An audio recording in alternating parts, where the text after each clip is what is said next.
লাইটের ওনার ফ্রেন্ড আছে দেশের বাইরে, আচ্ছা। সবাই তো বিশ্বাস করা যায় না। বাইরে তো বললাম ভাই আপনি আমার জন্য একটা আর আপনার জন্য একটা এরপরে বলার পরে মানে সপ্তাহখানিক পর আবার আপনাদের ভিডিও দেখলাম, যেটা তো রোজার ঈদের আগে ভিডিও করছে। জি জি জি। দেখার পরে আমি বললাম ভাই আনা লাগবে না। বলছে কেন? আমি বলছি টাকা থাকলে তো বাংলাদেশে তো আরো ওয়ারেন্টি আছে, আরো ভালোভাবে দেখে শুনে আনা যাচ্ছে। বলছে নিয়ে বাংলাদেশে কি লাইট পাওয়া যাবে নাকি? আচ্ছা। আমি বলছি দূর, আপনি তাহলে জানেন না। তারপর বলছে তাহলে আমার জন্য একটা নিয়ে আসিস, তোর জন্য একটা নিয়ে যাবে। এই যে আসবো আসবো আসবো বলে আজকে যে একটু আগে কল দিছিলাম, কালকে আসতে চাইছিলাম, কালকে তো অফ ডে ছিল, এখন আসতে পারি না। লাইট দেখে আপনার কি মনে হলো যে আসলে লাইটটা লাইট কেমন? মানে ভিডিওতে যা দেখছিলাম, মানে এসে দেখে আরো মানে বলার কিছু নাই আর। মানে আরো লাক্সারিয়াস, আরো প্রিমিয়াম, আরো হেভি। হেভি মানে সেটা একটা লাইট থাকা মানে মানে কি না কি আছে, আমার কাছে একটা কিছু আছে এরকম মনে হয়। মানে এটা তো বিশ্বাস করা যায় না। এত হেভি। হেভি মানে পুরো এরকম দরকার, গ্রামে তো দরকার। আমি তো ঢাকায় থাকি, চলে যাবো মানে গ্রামে যে ব্যবসাটা আসলে করার বর্তমানে ইচ্ছা তো, যে কারণ যুগ আসছে, আমি বলি বর্তমানে যে যুগ আসছে, এরকম একটা লাইট যদি হাতে থাকে, ধরেন মানুষ এখন এতটাই খারাপ হয়ে গেছে হিংসাত্বের কারণে। আপনার কোনো একটা কাজ ধরেন আমার ভালো লাগে না, তো আমি আপনাকে রাস্তায় পেয়ে কি করলাম, থাপ্পড় মেরে দিলাম। একসাথে 5 জন আছেন আপনারা, বা আমরা 5 জন আছি আর আপনি একা আছেন, আপনার কোনো একটা কথা কাজ ভালো লাগে নাই, আমি আপনাদের 4-5টা থাপ্পড় দিয়ে দিলাম।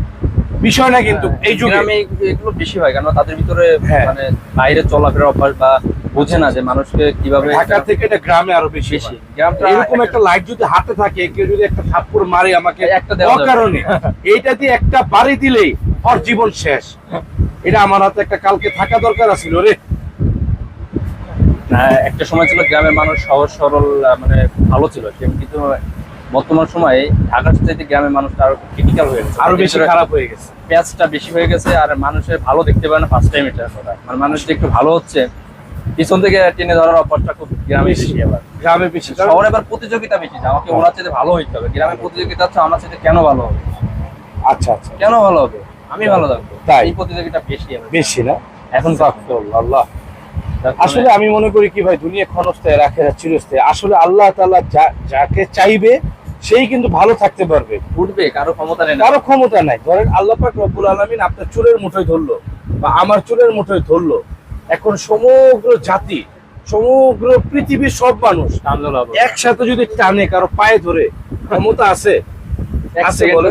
এখানে ধরেন ইসরায়েলের প্রেসিডেন্ট, ইউএস এর প্রেসিডেন্ট, ইউরোপের প্রেসিডেন্ট, ইটালির প্রেসিডেন্ট, মানে জার্মানির প্রেসিডেন্ট, মানে পৃথিবীর যত অপশক্তিগুলো আছে, রাশিয়ার প্রেসিডেন্ট, চায়নার প্রেসিডেন্ট, সব শক্তিগুলো মিলে যদি আপনার পায়ে ধরে টেনে ধরে, যদি আল্লাহ স্বয়ং রব আপনার চুলের মুঠোয় ধরে, কোনো আপনার ক্ষতি করার কোনো ক্ষমতা কারো আছে? দেখবেন ওরা আপনার পায়ে এসে পড়ে থাকবে, এক সেকেন্ডের জন্য সম্ভব না। আর আমরা যারা এই কাজগুলো করি ভাই, দেখেন আমি আপনার কোনো কাজ আমার ভালো লাগে নাই লাগতে পারে, বা আমার কোনো কাজ আপনার ভালো লাগে নাই, এর মানে যে আমি আপনার ক্ষতি করব, এর মানে আমি আপনার বডি টাচ করব, আপনার ইজ্জত নষ্ট করব, এর মানে হচ্ছে আপনি বান্দার হক নষ্ট করলেন। ধরেন আমি আপনার গায়ে হাত দিলাম বা আমি আপনার বডিতে টাচ করলাম, আপনার ইজ্জত নষ্ট করলাম, এটা আমার শান্তি লাগছে, আমার অন্তরে কি লাগছে? শান্তি লাগছে। কিন্তু আমি নিজের অনেক বড় মনে করতেছি। আসলে কি সে বড় না, যে সয়ে গেল সে বড়, যে সয়ে গেল নীরবতায় অনেক।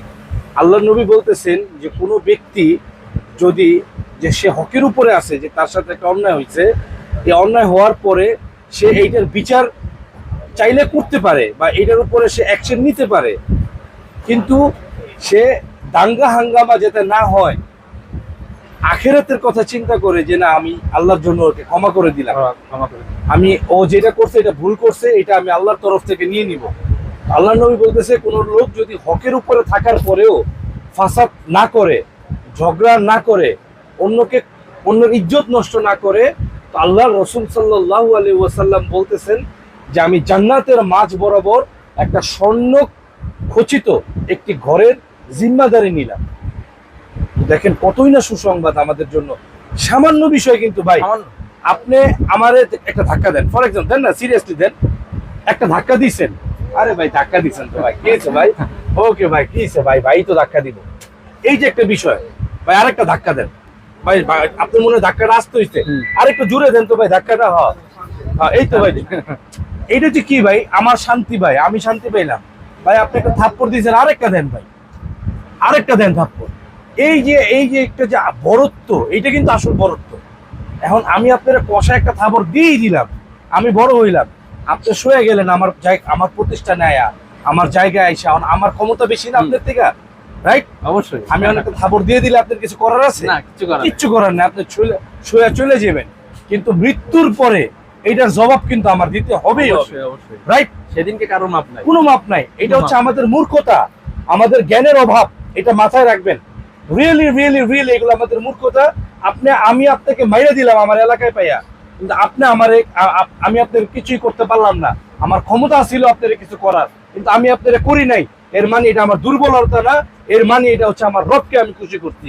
আপনার জন্য আপনার যে হাত দিয়ে আপনি আরেকজনের গায়ে হাত দিলেন, আরেকজনের ইজ্জত নষ্ট করলেন, মৃত্যুর আগে আপনার এই হাত দিয়ে আল্লাহ পাকের হুকুমে পোকা বের হবে, পোকা পোকা। আমি বললাম, এই জবান দিয়ে বলে দিলাম ভাই, আমাকে দেখলে আমার কথা মনে হইব যে আমি অনেক বড় আলেম টালেম এরকম কিছু একটা। আমি এরকম কিচ্ছু না ভাই। আমি দাওয়াত তবলিগের মেহনত অনেক সময় দিছি, আল্লাহ পাক কিছু জ্ঞান দান করছে, সেই জ্ঞানের উপরে চলি। আমি একজন গুনাহগার, আমার কথাবার্তা চলাফেরা অনেক ভুল ত্রুটি আমারও আছে, আমার সকলেরই থাকে।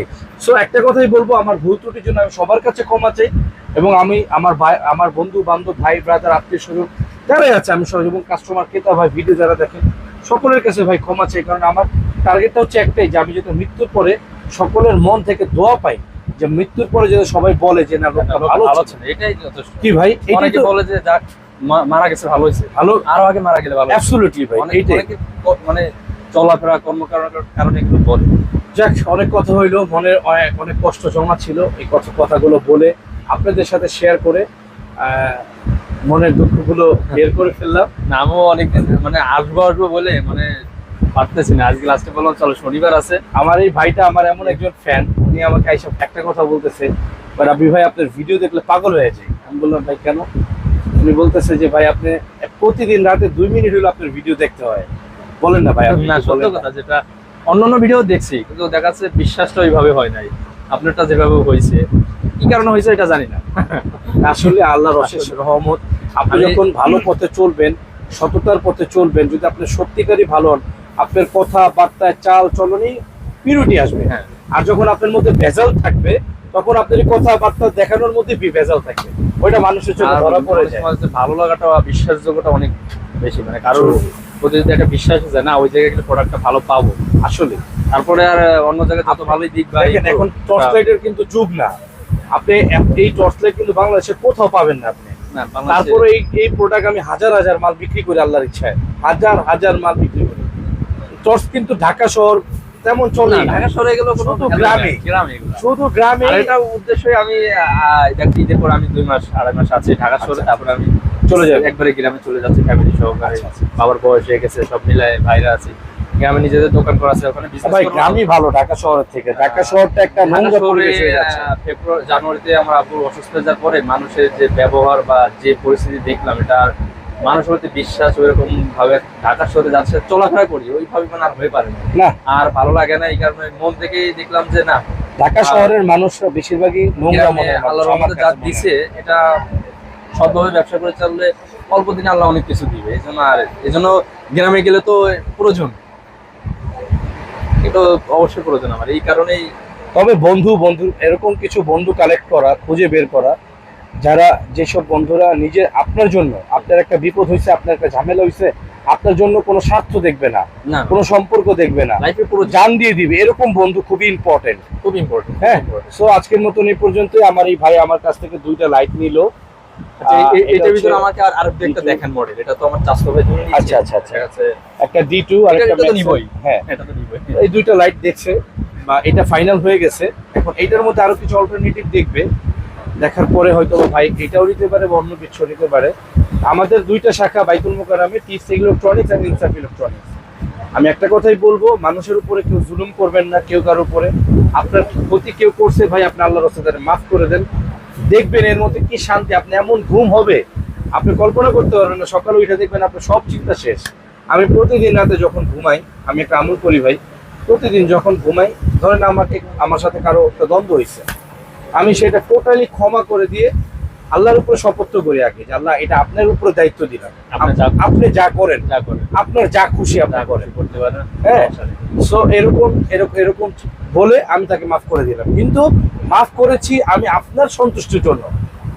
আমি আপনার উপরে দায়িত্ব দিলাম, বিচার আপনি করবেন, এইটা আপনি করেন, দেখবেন ইনশাআল্লাহ আপনার জীবন, আপনার আপনার ব্যবসা, আপনার কাজ কর্মের সকল কিছুর মধ্যে ইনশাআল্লাহ অনেক বারাকা হবে। আসসালামু আলাইকুম ওয়া রাহমাতুল্লাহি ওয়া বারাকাতুহু।